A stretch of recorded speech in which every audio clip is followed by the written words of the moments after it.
कैसे हो आप लोग। आज हम पढ़ने वाले हैं कार्बन और उसके यौगिक के प्रक्रियात्मक समूह के बारे में पढ़ने वाले हैं। इससे हमने पहले पढ़ा था कि प्रक्रियात्मक समूह क्या होता है और किस तरीके से हम पहचानते हैं, और उसमें हमने एल्कोहल के बारे में पढ़ा था और हेलो ग्रुप के बारे में पढ़ा था।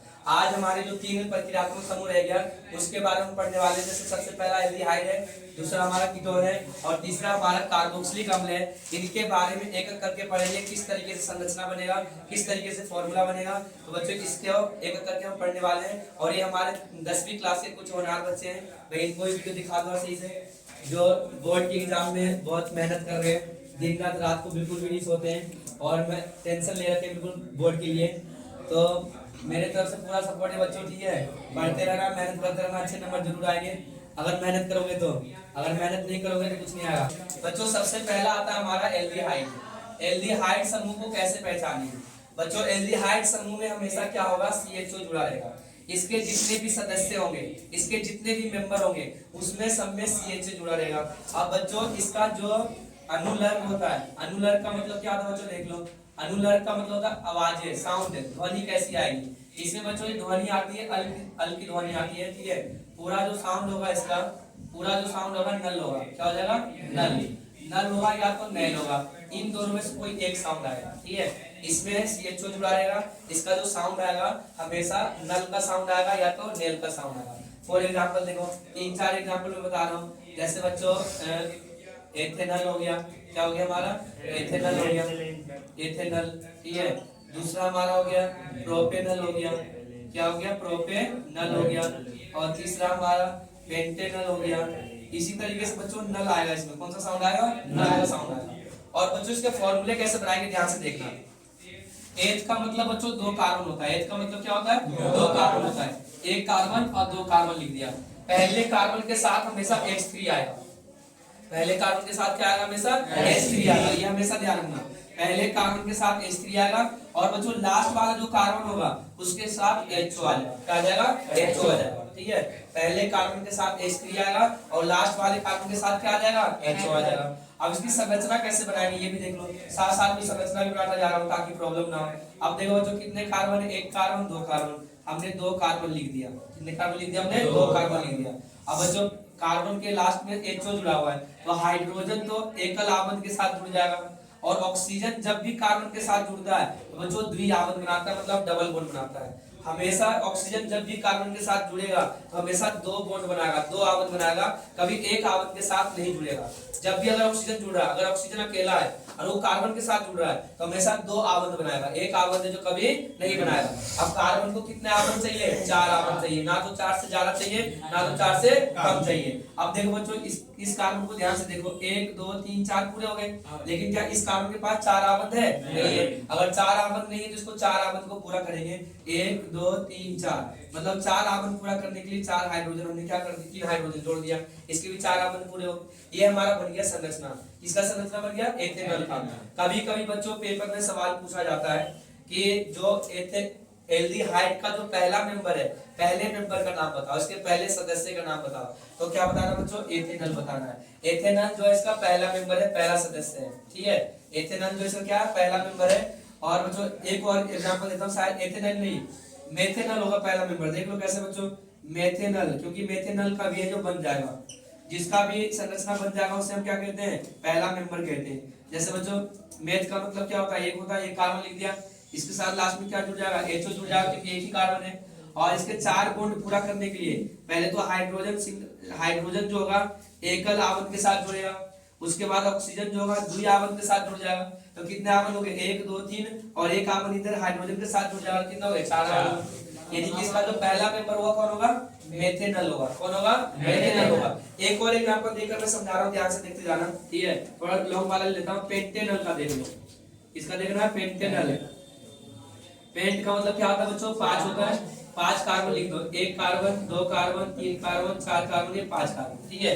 पहले कार्बन के साथ हमेशा H3 जोड़ना है, पहले कार्बन के साथ हमेशा क्या जोड़ना है? H3 जोड़ना है। अब बीच में जितना भी कार्बन आएगा उसके साथ हमेशा H2 जोड़ना है। बीच में यहाँ कार्बन आ रहा है H2, यहाँ कार्बन आ रहा है H2, यहाँ कार्बन आ रहा है H2, और लास्ट में HO जोड़ देना। लास्ट में क्या जोड़ना है? HO जोड़ देना। समझ में आ रहा ना? पहले कार्बन के साथ H3, अब बीच में जितने भी कार्बन आएगा H2 H2 H2 और लास्ट में क्या आ जाएगा H2 आ जाएगा। अब इसकी संरचना देखा ध्यान से, कितने कार्बन? 5 है।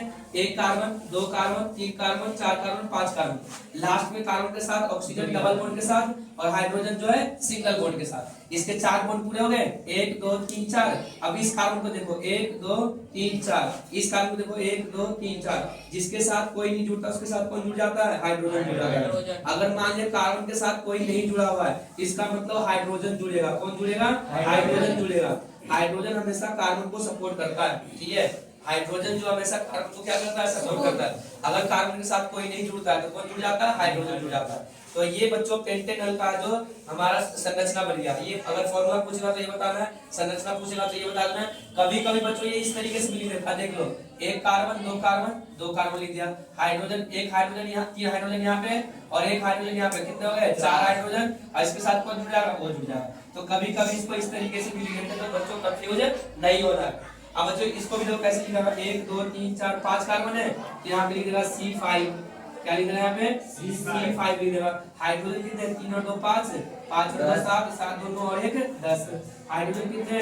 10 है और क्या जुड़ जाएगा? O जुड़ जाएगा। तो इस तरीके से भी बच्चों इसको लिख देगा, कंफ्यूज नहीं होना है। एक एक पॉइंट पे बिल्कुल सही तरीके से ध्यान देना है, क्योंकि जो तुम्हारा सवाल बनेगा टॉपिक के अंदर से बनेगा, बाहर बिल्कुल भी रटा रटा नहीं बनेगा। तुम्हारे पास बच्चों 2 महीने का टाइम है। अगर 2 महीने सही से मेहनत कर लिया ना तो अच्छे नंबरों से पास हो जाओगे। जो बच्चे शुरू से मेहनत कर रहे हैं उनका तो भाई बहुत अच्छे नंबर आने वाले हैं, लेकिन अभी भी अगर तुम मेहनत कर लिए 2 महीने तक तो बच्चों अच्छे नंबर लाने से कोई नहीं रोक सकता। इसके लिए पढ़ना पड़ेगा, डेली ध्यान से सुनना पड़ेगा और शांति से पढ़ना पड़ेगा, समझना भी पड़ेगा। तो जो आज अगला टॉपिक हमारा कीटोन। कीटोन में हमेशा ध्यान रखना CO जुड़ेगा और CO जो होगा हमेशा दूसरे नंबर पे होगा, ठीक है। और बच्चों इसका साउंड देखो क्या आता है? नॉन का साउंड आता है। इसका जो अनुलर्ग होता है क्या होता है? अनुलर्ग जो होता है ONE होता है। क्या होता है? ONE। अब बच्चों इसके ध्वनि पे ध्यान देना है। ध्वनि जो आएगा हमेशा नॉन का आएगा। क्या आएगा? नॉन का आएगा। किस तरीके से आएगा बच्चों देख लो, जैसे मैंने लिखा यहाँ पे, ये जो शुरू होगा बच्चों ध्यान रखना, ये जो शुरू होगा प्रोपेनॉन से शुरू होगा। किससे शुरू होगा? प्रोपेनॉन। इसका जो पहला मेंबर होगा प्रोपेनॉन होगा। कौन होगा? प्रोपेनॉन। पहला प्रोपेनॉन हो गया। फिर मैंने यहाँ पे लिख दिया ब्यूटेनॉन, लिख दिया हमने। क्या? ब्यूटेनॉन। उसके बाद यहाँ पे लिख दिया मैंने पेंटेनॉन। क्या गया हमारा पे? पेंटेनॉन, ठीक है। एक और मैं लिख देता हूँ हेक्सेनॉन। इसी तरीके से चलता जाएगा। इसमें हमेशा नॉन का साउंड आएगा। क्या साउंड आएगा इसमें? अब हमारा जो अगला टॉपिक जिसका नाम है कीटोन। क्या नाम है इसका? कीटोन। अब जो कीटोन में हमेशा ध्यान रखना CO जुड़ेगा और CO जो होगा हमेशा दूसरे नंबर पे होगा। किस पे होगा? दूसरे नंबर पे होगा। इसका जो बच्चों अनुलर्ग होता है, अनुलर्ग का मतलब लास्ट में जो होगा ONE होगा। अब इसका जो साउंड होगा, ध्वनि जो होगा, नॉन का साउंड आएगा। अब बच्चों इसका जो पहला मेंबर होता है, इसका जो पहला सदस्य होता है वो प्रोपेनॉन होता है, क्योंकि सवाल है जो इसी तरीके से पूछा जाएगा कि बच्चों कीटोन का पहला मेंबर कौन है, पहला सदस्य कौन है, तो प्रोपेनॉन है, क्योंकि प्रोपेनॉन से ही बनना शुरू होता है। प्रोपेनॉन हो गया, ब्यूटेनॉन हो गया, पेंटेनॉन हो गया और हेक्सेनॉन हो गया। अब बच्चों किस तरीके से संरचना बनेगा इस पे ध्यान देना है। प्रोप का मतलब बच्चों 3 कार्बन होता है, 1 कार्बन, 2 कार्बन, 3 कार्बन, ठीक है। ध्यान से सुनते जाना है, क्योंकि बच्चों पेपर में आना ही आना है, इसमें से सवाल जरूर आता है पेपर में। बच्चों पहले कार्बन के साथ हमेशा H3 जोड़ना है। पहले कार्बन के साथ हमेशा H3 आएगा और दूसरे नंबर पे जो भी कार्बन होगा उसके साथ हमेशा O जुड़ेगा।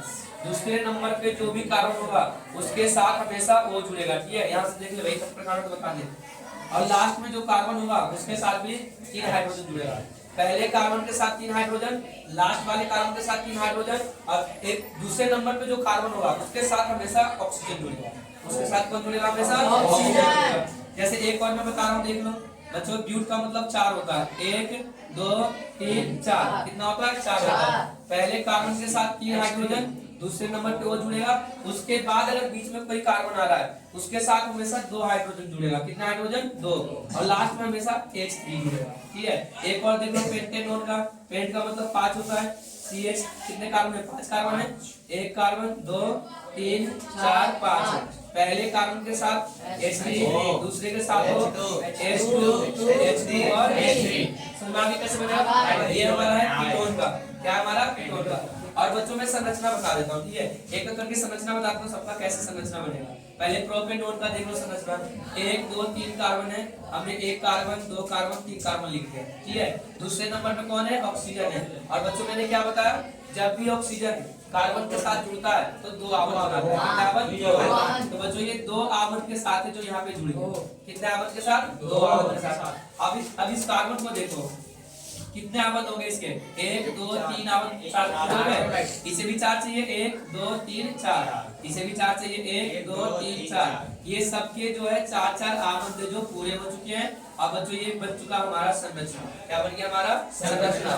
बच्चों इसे कभी कभी इस तरीके से लिख देता है, CH3 सिंगल बॉन्ड CO और CH3 ऐसे भी लिख देगा, सिंपल सी बात है। इसके साथ ऑक्सीजन, इसके साथ ऑक्सीजन लिख दिया, इसके साथ कितना हाइड्रोजन, 1 2 3 हाइड्रोजन लिख दिया, इसके साथ 3 हाइड्रोजन 3 लिख दिया, कहानी खत्म। एक और मैं बता देता हूँ, ठीक है, जैसे पेंटेनोन का देख लो, दूसरा हमारा पेंटेनोन का है, ठीक है।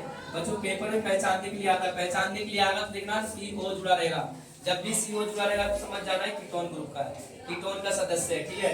पेन का मतलब 5 होता है, पेन का मतलब क्या होता है, 5 है, 1 2 3 4 5। पहले के साथ क्या जोड़ेंगे, H3, दूसरे पे O, अब बीच में क्या आएगा, लास्ट में क्या आ जाएगा, H3। समझ में आ गया। संरचना देखो, 1 carbon 2 carbon 3 carbon 4 carbon 5 carbon, ये हमारे 5 कार्बन पूरे हो गए। सबके साथ सिंगल बॉन्ड पहले बनेगा, सिंगल आवन बनेगा, दूसरे कार्बन के साथ कौन आ जाएगा, ऑक्सीजन आ जाएगा, ठीक है। और सबको 4 बॉन्ड पूरे कर दो, 1 2 3 4, 1 2 3 4 हो गए, 1 2 3 4, 1 2 3 4। इस तरीके से बच्चों 4 आवन जो सबके पूरे हो गए। और बच्चों 4 आवन पूरा करने के लिए कौन जुड़ेगा, हाइड्रोजन जुड़ेगा। मैंने क्या बताया था, जब कार्बन के साथ कोई नहीं जुड़ता है तो कौन जुड़ जाता है, हाइड्रोजन। जो इसका लंगोटिया याद है, ठीक है, जब कोई नहीं जुड़ता है तो ये जुड़ जाता है। समझ में आ गया बच्चों, ये कीटोन का था हमारा। अब अगला जो बच्चों सबसे ज्यादा इंपॉर्टेंट है, इसके बारे में आगे भी पढ़ेंगे और यहाँ पे भी पढ़ रहे हैं, ये हमारा कार्बोक्सिलिक अम्ल है। कार्बोक्सिलिक अम्ल में बच्चों हमेशा COOH जुड़ता है, कार्बोक्सिलिक अम्ल में क्या जुड़ता है, हमेशा COOH। और इसका जो बच्चों अनुलग्न जो होगा, ध्यान से देखना, इसका जो अनुलग्न होगा OIC होगा, ओइक होगा, क्या हो जाएगा, ओइक हो जाएगा। इसके ध्वनि पे ध्यान देना ताकि बच्चों प्रॉब्लम ना हो लिखने में। नोइक का साउंड आएगा, इसका साउंड आएगा नोइक, इसमें हमेशा नोइक का साउंड आता है। और ये जो बच्चों अम्ल है, इसे हम क्या कहते हैं, अम्ल। जैसे कि हमने दूसरे चैप्टर में पढ़ा था कि अम्ल क्या होता है, जो खट्टा होता है, जो H+ आयन देता है, जो विद्युत सुचालक होता है, जो नीले को लाल में बदल देता है। इसके बारे में हमने पढ़ा था, तो ये भी एक प्रकार के अम्ल है, ठीक है। और ये कार्बोक्सिलिक अम्ल है जो कि कार्बन और हाइड्रोजन से बना हुआ अम्ल है। ये किससे बना हुआ है, कार्बन और हाइड्रोजन से बना हुआ है। इसे हम एसिटिक अम्ल भी कहते हैं। सॉरी, आगे जो हम पढ़ेंगे कार्बोक्सिलिक अम्ल के बारे में, उसमें एथेनोइक अम्ल के बारे में पढ़ेंगे, ठीक है। बच्चों इसका जो पहला मेंबर है एथेनोइक है, कौन है, एथेनोइक। और सॉरी मेथेनोइक पहला मेंबर है, मेथेनोइक जो इसका पहला मेंबर है। नोइक का साउंड आना चाहिए बच्चों, ठीक है। मेथेनोइक हो गया और एथेनोइक हो गया और ब्यूटेनोइक हो गया। ध्यान से देखते जाना, नोइक का साउंड आएगा। और बच्चों पेंटेनोइक हो गया। आगे क्या आएगा बच्चों, जल्दी, पेंट के बाद क्या आता है, पेंटेनोइक के बाद क्या आ जाएगा, हेक्सेनोइक आ जाएगा, हेक्सेनोइक। इसके बाद क्या आ जाएगा बच्चों, ऑक्टेनोइक और नोनेनोइक और डेसेनोइक। इतना ज्यादा आएगा नहीं, बस 5 तक याद रखना है, 5 तक ही पूछ लिया जाता है, ठीक है बच्चों। अब इसका जो बच्चों बनेगा कैसे, फॉर्मूला कैसे बनेगा, पहले मैं ये बताता हूँ, ब्यूटेनोइक का बताता हूँ, फिर ऊपर वाला में बताऊंगा, ठीक है। ब्यूट का मतलब क्या होता है, 4 होता है। ब्यूट का मतलब क्या होता है बच्चों, 4 होता है। कितने कार्बन है, 1 carbon 2 carbon 3 carbon 4 carbon, 4 carbon पूरे हो गए। पहले कार्बन के साथ हमेशा 3 हाइड्रोजन आएगा, कितना हाइड्रोजन आएगा, 3 हाइड्रोजन आएगा। अब बीच में जितना भी कार्बन आएगा सबके साथ 2 हाइड्रोजन आएगा, सबके साथ कितना हाइड्रोजन आएगा, 2 हाइड्रोजन आएगा। और लास्ट में COOH आ जाएगा, COOH, ठीक है। लास्ट में OH आ जाएगा, ध्यान रखना। अब पेंट का मतलब क्या होता है, 5, 1 2 3 4 5। पहले के साथ क्या आ जाएगा, H3 आ जाएगा, बीच में क्या आएगा, H2 आएगा, H2 आएगा, H2 आएगा, लास्ट में H आ जाएगा।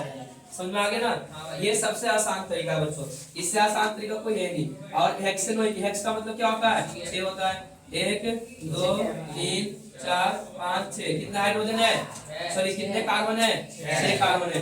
पहले के साथ क्या जोड़ना है, H3, बीच में क्या जोड़ना है, H2, लास्ट में क्या जोड़ना है, H2 आ गया। ये तो बच्चों इसका सूत्र हो गया, रासायनिक सूत्र हो गया कैसे बनेगा। ठीक है, आप देखो बच्चों इसके जो संरचना कैसे बनेगा, संरचना कैसे बनेगा वो भी देख लो। चलो इसका भी मैं बना देता हूँ। क्या लिखा, C2C है, पहले के साथ H3, लास्ट में COOH। इसे एथेनोइक अम्ल कहते हैं। क्या कहते हैं इसको, एथेनोइक अम्ल। और एथेनोइक अम्ल को एसिटिक अम्ल भी कहा जाता है। एथेनोइक अम्ल को एसिटिक अम्ल भी कहा जाता है। अब बच्चों एथेनोइक अम्ल का जो गलनांक और ठोसनांक होता है कम होता है। जल्दी आ जाओ भाई, ये हमारा एक बच्चा है जो बहुत लेट आता है डेली 10वीं क्लास में आ गया तब से टाइम से नहीं आता। कार्बोक्सिलिक अम्ल में हमेशा नोइक का साउंड आता है, ठीक है, और इसमें COOH जुड़ जाता है, ये हमेशा ध्यान रखना। अब बच्चों एथेनोइक अम्ल को एसिटिक अम्ल भी कहा जाता है। एथेनोइक अम्ल को क्या कहा जाता है, एसिटिक अम्ल भी कहा जाता है। अब बच्चों इसका जो गलनांक और ठोसनांक होता है 290 होता है, 290 केल्विन होता है, इसलिए सर्दियों में जम जाता है। एथेनोइक अम्ल जो है सर्दियों में जम जाता है और इसलिए इसे हम ग्लेशियल अम्ल भी कहते हैं, इसे हम ग्लेशियल कहते हैं। और इसके बारे में आगे डिटेल में पढ़ेंगे, बस अभी मैं थोड़े बहुत बता रहा हूँ, उस पर ध्यान देना। ठीक है, तो बच्चों ध्यान देना आप संरचना कैसे बनेगा। ठीक है, संरचना कैसे बनाएंगे, शुरू करते हैं, संरचना के लिए शुरू करते हैं एक करके। ठीक है, ताकि कोई प्रॉब्लम ना हो और लिखने में कोई प्रॉब्लम ना हो। ठीक है, जैसे सबसे पहले बच्चों ब्यूटेनोइक की संरचना बनाते हैं। ब्यूटेनोइक, ब्यूटेनोइक की संरचना कैसे बनेगा भाई, इसका फॉर्मूला क्या होता है, CH3 CH2 CH2 और COOH। फॉर्मूला सही है ना। ब्यूट का मतलब क्या होता है, 4 होता है, तो 1 2 3 4 कार्बन लिख दिया, पहले के साथ H3 आ गया, अब बीच में कितने आ गए H2 और COOH आएगा। कैसे बनाएंगे संरचना देख लो बच्चों। संरचना बनाते समय ध्यान रखना है लास्ट में कितने ऑक्सीजन कितने हैं, 2 है, हाइड्रोजन कितने हैं, 1। तो बच्चों ये लास्ट में इस तरीके से जुड़ा हुआ है। एक ऑक्सीजन जो होगा, ध्यान रखना, एक ऑक्सीजन जो होगा डबल बॉन्ड के साथ होगा, एक ऑक्सीजन जो होगा द्विआवन के साथ होगा, डबल बॉन्ड के साथ होगा, और एक ऑक्सीजन जो होगा OH के साथ होगा सिंगल बॉन्ड के साथ। या तो लास्ट में S से जुड़ा रहेगा, ठीक है, या तो बच्चों इस तरीके से जुड़ा रहेगा, सिंगल बॉन्ड OH और डबल बॉन्ड नीचे आ गया O, या तो O नीचे जोड़ देगा, मतलब लास्ट में ही जुड़ा रहेगा। ध्यान रखना, इसे ऊपर जोड़ दो, नीचे जोड़ दो, कहीं भी जोड़ दो, आए दाएं बाएं कहीं भी जोड़ दो, लेकिन लास्ट में जो एक ऑक्सीजन द्विआवन के साथ रहेगा और एक जो होगा सिंगल आवन के साथ रहेगा, जो कि हाइड्रोजन के साथ जुड़ा हुआ है, और इसी तरीके से रहेगा। ठीक है, कोई और किसी कार्बन पे नहीं जुड़ेगा, लास्ट वाले कार्बन से जुड़ेगा। ये हमेशा किससे जुड़ेगा, लास्ट वाले कार्बन से जुड़ेगा। अब देखो बच्चों कितने कार्बन है, 4 है, 1 कार्बन 2 कार्बन 3 कार्बन 4 कार्बन। भाई लास्ट में डबल बॉन्ड O और सिंगल बॉन्ड OH आ गया। अब इस कार्बन के कितने आवन है, 1 2 3 4 आवन पूरे हो गए। अब इस कार्बन को देखो 1 2 3 4 1 2 3 4 1 2 3 4, इसके भी 4 आवन हमारे पूरे हो गए। और इन सबके साथ कौन जुड़ जाएगा, हाइड्रोजन। कौन जुड़ जाएगा, हाइड्रोजन जुड़ जाएगा। अब देखो बच्चों आगे, जैसे मैंने एथेनोइक का लिखा, आवाज नहीं आनी चाहिए बच्चों बिल्कुल भी। एथेनोइक का लिखा हमने, एथेनोइक, एथेनोइक का फॉर्मूला था बच्चों CH3 और COOH। कितने कार्बन इसमें, 1 2 कार्बन है, लास्ट वाले के साथ क्या जुड़ जाएगा, O और H जुड़ जाएगा, इसके साथ कौन जुड़ जाएगा बच्चों, हाइड्रोजन जुड़ जाएगा। तरीका वही है, अलग कुछ नहीं है। एक और देख लो बच्चों मेथेनोइक का, क्योंकि मेथेनोइक का कई बार आ चुका है पेपर में, क्योंकि इसमें बच्चे बहुत ज्यादा कंफ्यूज रहते हैं। कंफ्यूज इसलिए रहते हैं क्योंकि इसका जो मेथेनोइक का मतलब एक कार्बन होता है, तो एक ही कार्बन के साथ COOH जुड़ जाएगा। देखो COOH, एक बॉन्ड पीछे के लिए हाइड्रोजन जुड़ जाएगा, ये इसका फॉर्मूला बन जाएगा। अब कैसे फॉर्मूला बना देख लो, एक कार्बन है, डबल बॉन्ड है, यहाँ पे क्या आ जाएगा, एकल बॉन्ड। कितने आवन होना चाहिए, 4 होना चाहिए। भाई ध्यान से देख ले भैया, बराबर कुछ नहीं आया, 3 हो गए, पढ़ ली इधर, 1 2 3, भाई किधर जुड़ जाएगा, 4, कितना हो गया, 4 आवन पूरे हो गए इसके। ये किसका बन गया हमारा, मेथेनोइक का। ये किसका बन गया, एथेनोइक का बन गया। ये किसका बन गया, हमारा ब्यूटेनोइक का बन गया। तो ये है बच्चों हमारा प्रक्रियात्मक समूह, और इसमें से सवाल जो पेपर में हर बार पूछा जाता है, या तो पहचानने के लिए आएगा, या तो संरचना बनाने के लिए आएगा, या तो फॉर्मूला पूछ लेगा, 100% आएगा। और बच्चों आगे हम पढ़ने वाले हैं कि एथेनॉल का रासायनिक गुण क्या है और एथेनोइक अम्ल के रासायनिक गुण क्या है। उसके बाद लास्ट टॉपिक होगा हमारा साबुन के बारे में, जो कि सबसे ज्यादा इंपॉर्टेंट है। तो बच्चों इसको जल्दी से नोट कर लो, ताकि अगला टॉपिक है जो जल्दी से हम शुरू करने वाले हैं।